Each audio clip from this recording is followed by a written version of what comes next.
महमूद खान अजगी साहब, आपने क्या कहा कि आप रात इधर ही रुकेंगे? इधर सोएंगे सब इधर? हाँ, ऑलरेडी है हमारे लोग वकला इधर है।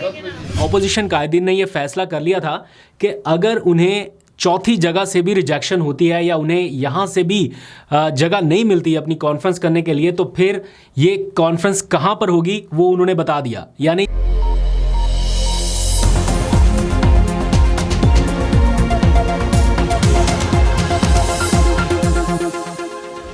बिस्मिल्लाहिर्रहमानिर्रहीम, अस्सलाम वालेकुम। पाकिस्तान और दुनिया भर में देखने और सुनने वालों को अब्दुल कादिर का सलाम। इस वक्त जब मैं आपसे बात कर रहा हूं तो शहर इक़्तिदार में थोड़ी हंगामी किसी सिचुएशन है, थोड़ी अनयूजुअल, यानी जिसे गैर यकीनी किसी सिचुएशन कह सकते हैं ना, वैसी है। किसी को नहीं पता कि कल क्या होने जा रहा है, क्योंकि उसके लिए तैयारियां बहुत हैं, लेकिन हतमी अभी तक कोई नहीं कह सकता कि ऑपोजिशन की जो APC है उसका दूसरा रोज़, जो कि क्रूशल दिन कहा जा सकता है, या आज तो आगाज़ था ना, असल मैच तो कल पड़ना था। और कल कौन कौन आने वाला है?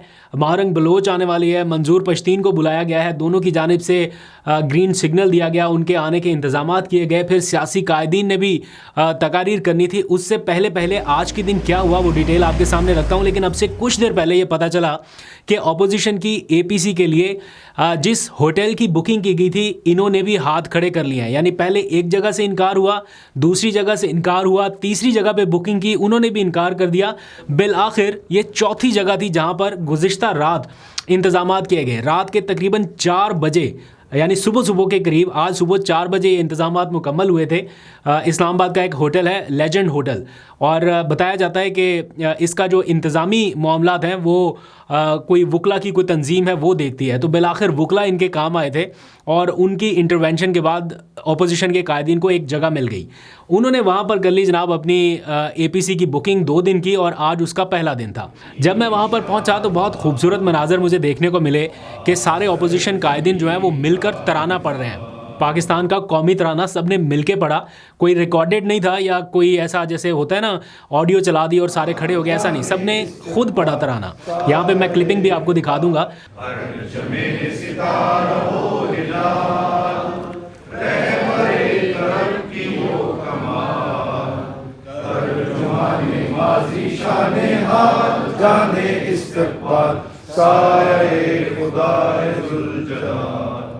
और उसके बाद बल्कि एक बड़ा खूबसूरत मंजर नज़र आया। शाहिद खाकान अब्बासी की पार्टी के जो दूसरे मेंबर हैं मिफ्ता इस्माइल, उन्होंने नात से इसका आगाज़ किया, ख़ुद उन्होंने नात पढ़ी। हकीकत में वो लुत्फ़े ज़िंदगी पाया नहीं करते जो यादें मुस्तफ़ा से दिल को बहलाया नहीं करते।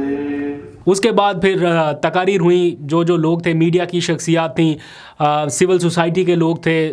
महमूद अचकज़ई ने अपना खिताब किया, शाहिद खाकान अब्बासी ने किया। सियासी कायदीन जो बाकी हैं ऑपोजिशन के, उनकी बारी कल आना थी। और साथ ही पता चला कि महारंग बलोच भी आ रही हैं और मंजूर पश्तीन को भी बुलाया गया है, और दोनों की जानिब से मतलब ये ग्रीन सिग्नल दिया गया था कि वो इसमें शिरकत करेंगे। इस दौरान क्या हुआ कि जब हम वहाँ पर मौजूद थे, हमने देखा कि पुलिस एहलकार जो है वो वहाँ पर पहुँच रहे। अंदर कौमी तराना हो रहा है, नात पढ़ी जा रही है, तकारीर हो रही है, आइन कानून की बात हो रही है, और बिल्कुल बाहर होटल के पुलिस एहलकारों की नफरी जो है वो मौजूद थी। ऑल्दो कि काफ़ी रिलैक्स थे, कोई ऐसा कोई एक्शन जैसी सिचुएशन नहीं थी, लेकिन ये नफरी कोई प्रोटेक्शन के लिए भी नहीं थी, क्योंकि जिस किस्म की सिचुएशन का अपोजिशन कायदीन को सामना करना पड़ा है पिछले 24-48 घंटों में, तो आप अंदाज़ा लगा सकते हैं कि नफरी क्यों होगी। फिर जब मैं थोड़ा होटल के बाहर निकला तो देखा कि मज़ीद नफरी जो है वो भी आ रही है।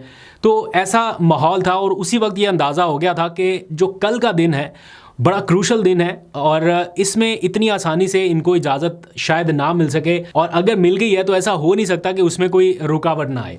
और इसी दौरान फिर हमने देखा कि कुछ देर पहले के ये विजुअल है, जब मैं आपसे बात कर रहा हूँ 8-8:15 बजे का वक्त है, और इससे 10-15 मिनट पहले के ये विजुअल हैं जब ऑपोजिशन कायदीन ने एक हंगामी प्रेस कॉन्फ्रेंस की। इस प्रेस कॉन्फ्रेंस से पहले ये नौबत क्यों आई? इसलिए क्योंकि इनको ये बताया गया कि जनाब आज का दिन तो आपने कर ली अपनी कॉन्फ्रेंस, लेकिन कल के दिन के लिए माजरत। ये होटल इंतज़ामिया ने इन्हें आके बताया कि जनाब हम पे दबाव है, प्रेशर है, वॉटेवर जो भी सर्कमस्टांसेस हैं, आप कल के लिए अपना कोई और इंतज़ाम कर लें। मैंने आज जब वहाँ पर मौजूद था, साहिबजादा हामिद रज़ा भी थे, जब उनको ये बताया जा रहा था कि बाहर पुलिस आ गई है, तो वो कह रहे थे कि खैर है, इतनी पुलिस तो हमारे घरों के बाहर रोज़ाना की बुनियाद पर खड़ी रहती है, तो वो कोई इतने परेशान नहीं थे। मेरी अपनी मालूमात के मुताबिक अपोजिशन कायदीन ने यह फैसला कर लिया था कि अगर उन्हें चौथी जगह से भी रिजेक्शन होती है या उन्हें यहाँ से भी जगह नहीं मिलती अपनी कॉन्फ्रेंस करने के लिए, तो फिर ये कॉन्फ्रेंस कहाँ पर होगी वो उन्होंने बता दिया, यानी सुप्रीम कोर्ट ऑफ पाकिस्तान की बिल्डिंग के सामने। ये अपोजिशन कायदीन ने फैसला किया था कि अगर उन्हें यहाँ पर ना करने दी गई कॉन्फ्रेंस तो वो सीधा सुप्रीम कोर्ट के बाहर जाएंगे और वहीं पे ये आइन कानून के सारे मामलात वहीं पे डिस्कस होंगे। बहरहाल एक बार फिर रात के इस पहर अपोजिशन कायदीन को ऐसी ही सिचुएशन का सामना है जब होटल मैनेजर ने अपने कमरे में बिठा के इनको बताया कि जनाब 150 मजदूर है, मुलाजमीन है यहाँ पे काम करते हैं, अगर ये कॉन्फ्रेंस हुई तो कल होटल बंद हो जाएगा। और ये जो अपोजिशन के लोग थे ये पूछते रहे कि बताएं किसकी जानिब से प्रेशर है, या आप हमें लिख के दे दें कि हमने ऐसा क्या काम किया कि आप हमारी जो रिजर्वेशन है वो कैंसिल कर रहे हैं। बहरहाल उस पर कोई जवाब नहीं बन पाया एंड देन ये डिसाइड हुआ कि इस बारे में लोगों को बता दिया जाए। फिर फैसला हुआ कि एक हंगामी प्रेस कॉन्फ्रेंस हो। ये प्रेस कॉन्फ्रेंस हुई और इसमें बाकायदा अब ऐलान कर दिया गया है, लेकिन ऐलान ये नहीं किया गया कि हम कॉन्फ्रेंस मनसूख कर रहे हैं।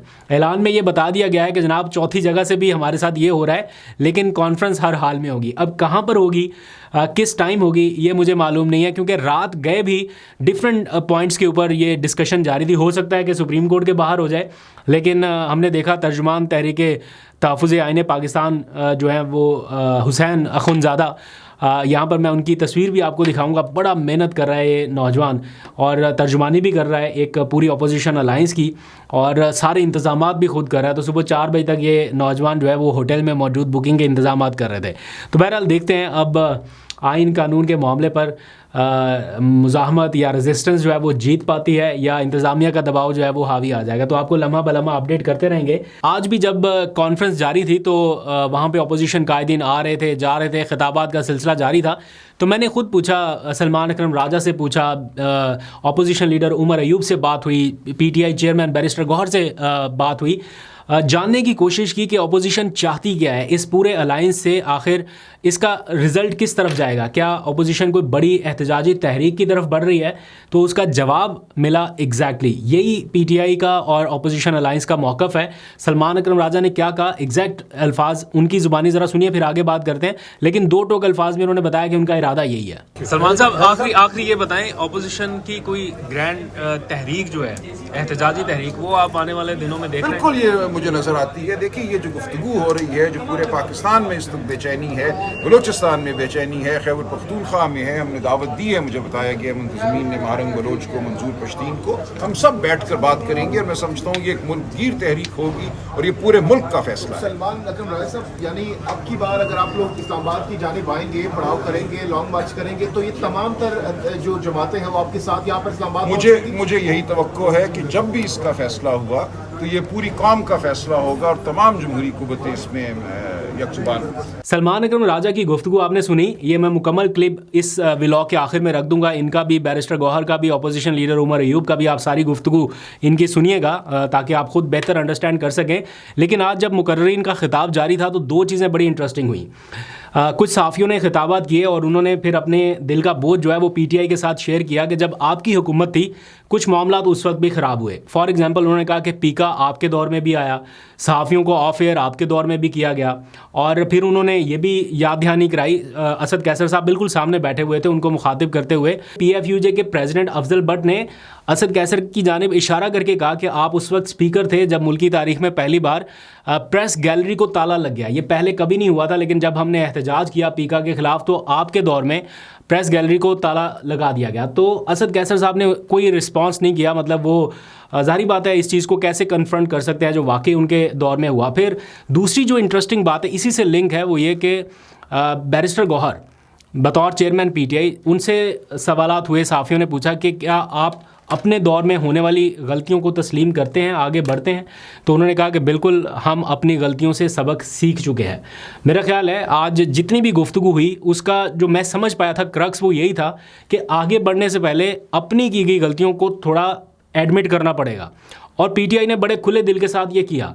ये नहीं है कि जनाब हमारे दौर में कुछ हुआ ही नहीं और हम किसी और को मुर्द इल्ज़ाम ठहराएं। उन्होंने अपनी गलतियां एडमिट की, आगे बढ़ने का इरादा किया और यही वजह है कि लोग उनके साथ हैं।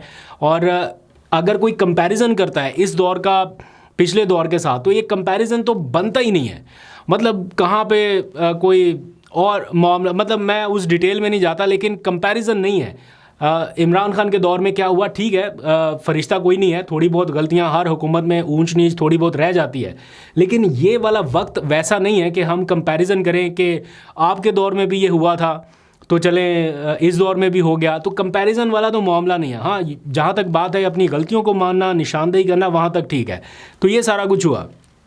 अब आ जाइए ज़रा एक और ख़बर की तरफ। आज डॉक्टर यास्मीन राशिद ने एक ख़त लिखा है नवाज शरीफ के नाम। अभी थोड़ी देर पहले ही वो मुझे मौसूल हुआ, कुछ 6-7 सफ़ात का है, मैंने उसको कंप्लीट अभी पढ़ा नहीं है, लेकिन आखिरी पेजेस पे मैं देख रहा था। तो उन्होंने लिखा कि मैं आज़ाद पाकिस्तान में पैदा हुई, उसका उन्होंने कोई रेफरेंस दिया और उन्होंने कहा कि मैं अपनी जद्दोजहद जो है वो जारी रखूँगी।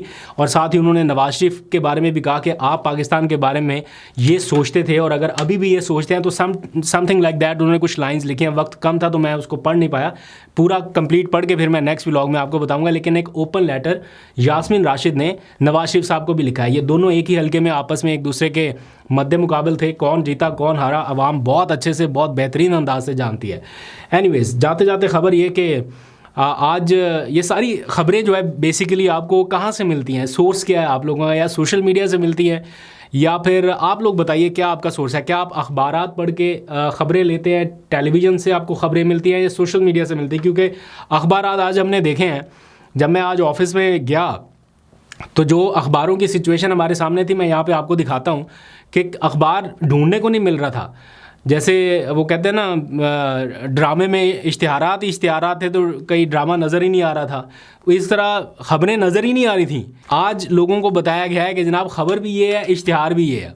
और 60 सफ़ात पर मुश्तमिल जो इश्तिहारनामा था वो शाया किया गया, मुख्तलिफ़ पोजेज़ के साथ तस्वीर और सो ऑन। ठीक है, कारकर्दगी अगर है या कुछ अच्छी चीज़ें हैं तो उनको हाईलाइट करने के लिए मेरा ख़्याल है इतना पैसा, आवाम का पैसा जो इश्तिहारात की मद में जा रहा है, क्या ये दुरुस्त अमल है? इसके बारे में जब पीटीआई ने एक सफ़े पे अपना इश्तिहार दिया था तो अपने ही पीटीआई के लोगों ने तनकीद कर करके बुरा हाल कर दिया था कि ये क्या हरकत की है।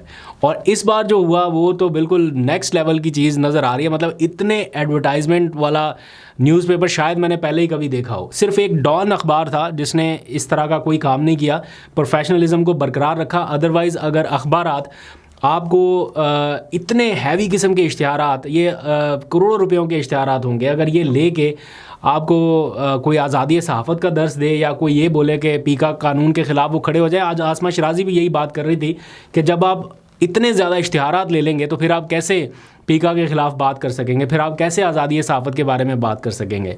तो ये इस वक्त का सिनेरियो है। बहरहाल आप लोग बेहतर जज कर सकते हैं, आवाम फैसला कर सकती है। आप लोग बताइए कि ये इक़दाम जस्टिफाई है या नहीं। एनीवेज़, अभी तक के लिए इतने, अपना बहुत सा ख्याल रखिए। अल्लाह हाफ़िज़।